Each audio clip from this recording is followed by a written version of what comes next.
What is up, wrestling fans? Kayfabe Chronicles with your host, JP. It's Wednesday, and you know what time it is. This Week in Wrestling, the weekly segment where I cover all the major news that's happened in the world of professional wrestling. It's the week before Battleground. What kind of crazy stuff does SmackDown have in store for you? Ironically, not a lot. But anyway, we're going to get the ball rolling. Jumping right into some financial stuff. It was reported earlier. You guys have probably noticed that WWE's kind of stepped down in regards to, the big lavish sets as of late. The lack of, just overall showmanship in regards to entrances, pyro, big fancy lights, explosions, all that stuff. It's been pretty much announced that WWE is going to cut back on that a little bit. Save the money for more of the big name shows like the Big Four, to save money, which is really weird considering that they're like a multi-billion-dollar corporation. But yeah, when you think about it, it does make a lot of sense. I haven't really seen any fireworks or anything happening a lot lately. But you know what?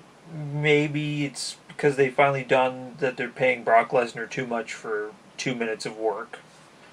Who knows? Who knows? But yeah, that is the word on the street.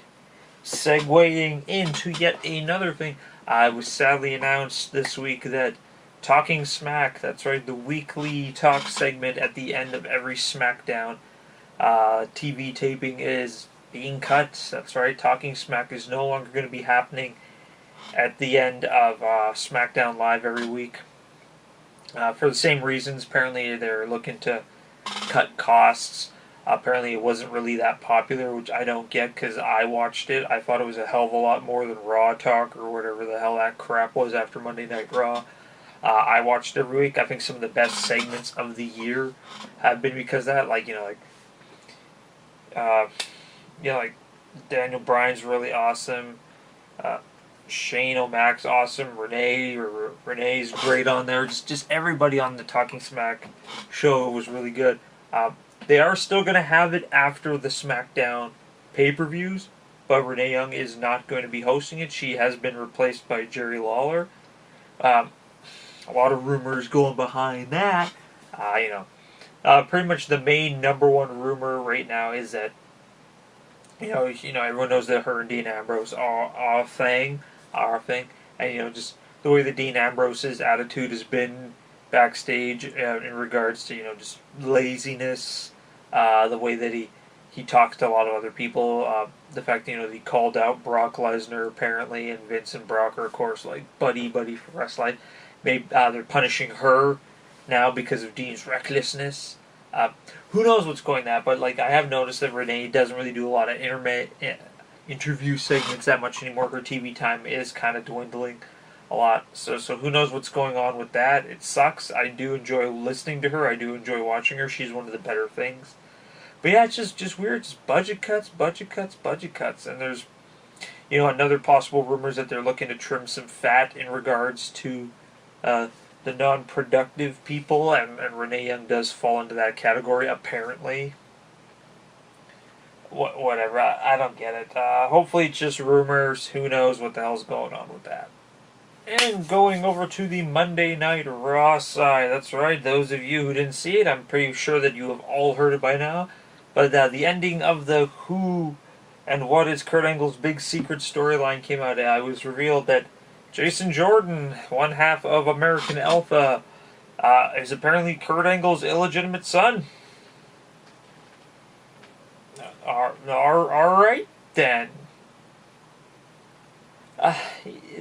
When this first happened, I was really confused, more than I normally am. I get confused quite easily, as you guys can probably tell. But when I kind of sat and thought about it, it kind of makes a lot of sense, because we all knew that American Alpha was probably splitting at some point because Chad Gable's been getting a lot of single stuff on SmackDown Live. And there was rumors right when American Alpha first came in, they would eventually split up and they would each go on to a singles run. But pretty much from what I've gathered is that they're really going to be pushing Jason Jordan as the new up-and-comer, as the new main eventer. And how else, could you do that by having him as, the GM's son? That makes a whole hell of a lot of sense. Because now he's going to get, favoritism, more of the pristine matches. And, well deserved. Like, he's really fun to watch in the ring. It's just, like, the thing I don't get is it's just the way the storyline works. They've tried the illegitimate son things in the past before, like Hornswoggle, being Vince's kid, and then Finley's kid, and all this other stuff. And it just doesn't work. It just, like, I understand there's kayfabe, and then there's just kind of stuff like this. It's just really confusing. But it's kind of funny because right when American Alpha first came out, someone made a meme in regards to Kurt Angle's fake affair with Sharmell back in the past, and it was like, oh, what if they did have a kid? It would be Jason Jordan. I was like, that was kind of funny. I don't know if you guys have seen it. It's probably on the internet, but this was like done years ago. But it does make sense because Jason Jordan's does kind of look like Kurt Angle in a way, and his wrestling style is very similar. Is it in bad taste? Who knows? It's a gray area. It's a real weird line to cross in regards to that. But I am looking forward to seeing the push that Jason Jordan is ultimately going to get out of this. Is he going to get a title? Is he going to do well with the title? Who the hell knows? But yeah, it's when you think about it more, it makes more sense. It's just really, really weird. When they first announced it, I was just confused, but now when I think about it more, it holds water. Could work. And on the SmackDown side, leading into Battleground, they talked a lot. Randy Orton did some stuff with the Punjabi prison. They didn't really advance any of the storylines. All the women fought each other. Becky and Charlotte had a singles match. Becky won. The other women came in. They fought a little bit. They left. Mike Kanellis finally made his debut, and he beat Sami Zayn, as predicted. Maria interfered. The whole world's mad that Sami's still jobbing, including me. Overall, for a go-home show leading up to your next pay-per-view, I wasn't really impressed with SmackDown. And it's weird because, like, last year, like, SmackDown was, like, the show, and now this year it seems like Raw is the show. Superstar Shakeup probably has a lot to do with it, but who knows. I'm going to watch Battleground, obviously. I'll check it out for sure. But yeah, I was just really disappointed that SmackDown really didn't, drill it home that, hey, our show's coming up this Sunday, watch it. It just seemed like a subpar kind of show. Then again, Raw was pretty subpar this week, too. So yeah, hail subpar shows! And there you guys have it. Really not a lot going on this week, in my opinion. But hey, if I missed anything, as usual, let me know in that comment section below.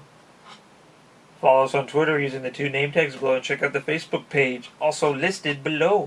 As usual, crush that like button and hit subscribe for more great videos. This is JP from Kayfabe Chronicles, and I will see you guys next time.